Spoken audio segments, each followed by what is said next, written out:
It's a winding, Article 1, Section road. 7 really of the U.S. Constitution. You start out in All bills for raising revenue shall originate in the House of Representatives, but the Senate may propose or concur with amendments on other bills. So, just that first section right there. Let's look at Obamacare. Obamacare was passed, was originated in the Senate. Below sea level. The actual bill that got signed into law originated in the Senate. It didn't originate in the House. So therefore, it is unconstitutional just by Article 1, Section 7, first paragraph. And the Supreme Court ruled that the Affordable Health Care Act was constitutional because it's a tax. Well, Article 1, Section 7 says all bills raising revenue, which is tax money, all tax money has to originate, each bill has to originate in the House. Well, the Affordable Care Act didn't originate in the House. So, by the ruling of the Supreme Court and the U.S. Constitution, the ACA is unconstitutional. I have other objections to it, but I'm going to just leave it right there for now. Every bill which shall have passed the House of Representatives and the Senate shall, before it becomes a law, be presented to the President of the United States. If he approved, he shall sign it, but if not, he shall return it, with his objections to the House in which it shall have originated, who shall have entered the objections at large on their journal, and proceed to reconsider. So, let's look at presidential signing statements. Obama said that he was against the National Defense Authorization Act, specifically Section 1021, but he went ahead and signed it anyways because he said he didn't want to hold up funding for the military.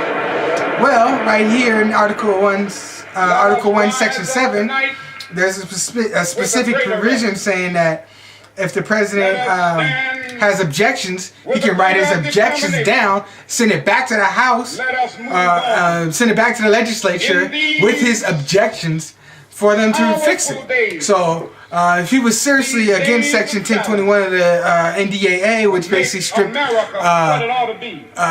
stripped all U.S. citizens of their constitutional rights of privacy, right to a speedy trial, and basically granted indefinite detention to the federal government, then he shouldn't have signed it. If after such reconsiderations 2/3 of the House shall agree to pass the bill, it shall be sent together with the objections to the other House, by which shall likewise be reconsidered. If approved by 2/3 of that House, it shall become law. So it's basically saying, so if the president actually objected to it and sent it back, the House and Senate can't override the president's objections just by a 2/3 vote. But Obama didn't do that with Section 1021. So I don't think he's a progressive, because he wouldn't progressive wouldn't have signed something. Especially somebody that believes, that follows Martin Luther King, wouldn't have signed a bill that gave indefinite detention to the executive branch and stripped all American citizens of their rights. But in such case, the votes of both houses shall be determined by yeas and nays, and the names of persons voting for or against the bill shall be entered into the journal of each house respectively. If any bill shall not be returned by the president within 10 days, Sundays excepted, after it shall have been presented to him, the same shall be law.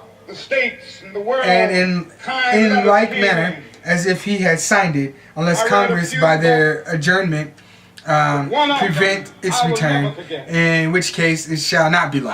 So it's basically authorizing the auto pen. So that's saying that if the House and Senate pass a law and they send it to the president doesn't have to read it. If he doesn't read it for 10 days, but it's sitting on his desk, it automatically becomes law. So we need to pretty much erase this shit. because I thought the president was the executive and he was the one who made all the decisions of what became law. That is pretty much his right via the veto power. And this basically wipes away, gives him a walkout away from his veto power, and gives him an out from taking responsibility for everything that passes in law. He just says, "Oh, the Ottoman signed it. I didn't read the bill." Oh, nah, fuck that. That's bullshit. If you're the president, you need to read the fucking bill. Of your misfortune and of your suffering. Every order, resolution, or vote to which the concurrence of the Senate and House representatives may be necessary, except on a question of adjournment, shall be presented to the President of the United States, and before the same shall take effect, shall be approved by him or disapproved by him, shall be repassed by 2/3 of the Senate and House of the Representatives, according to the rules and limitations prescribed in case of a bill. And I knew that as